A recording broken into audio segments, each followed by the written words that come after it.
We have already discussed cases of Ukrainian nouns and adjectives in one of my previous videos, but I decided to make a separate video about the genitive case, as it is the most confusing.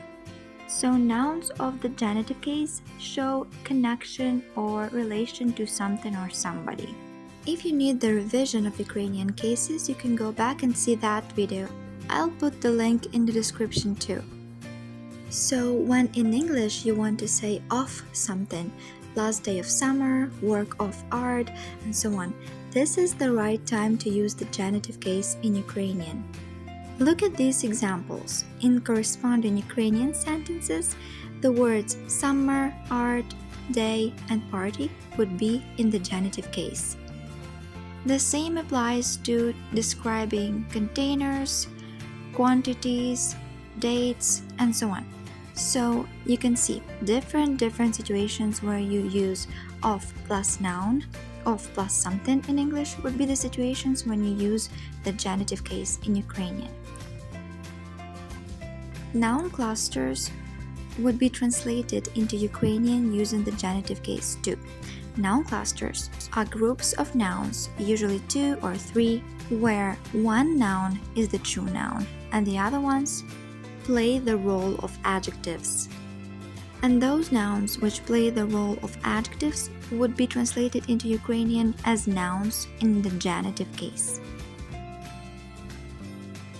When you have possessives with s in English, in Ukrainian you would have the genitive case too.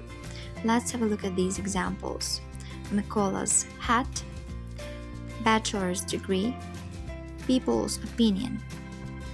Капелюх Миколи, ступінь бакалавра, думка людей. When you want to say that there is a little bit of something or a lot of something, you would say words like багато, мало, декілька, and so on in Ukrainian.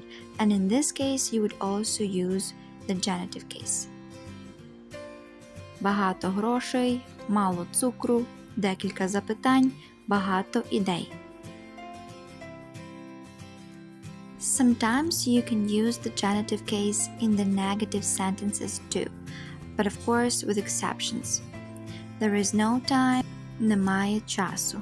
I don't know these people, я не знаю цих людей. Часу and людей would be in the genitive case. After the numbers ending with 0, 5, 6, 7, 8, and 9, you would have nouns in the genitive case too. Be careful with other numbers because they require other cases. Have a look at these translations. Людей, проблем, життів, днів are the words in the genitive case in Ukrainian.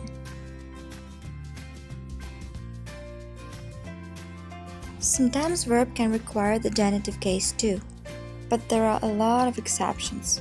The verb can be one and the same, but it may require different cases after it, depending on the situation. But it's worthy of making a separate video about it. Some prepositions, including the prepositions of time and place, also require the genitive case. Here you can see prepositions до, після, зі, позаду, посеред.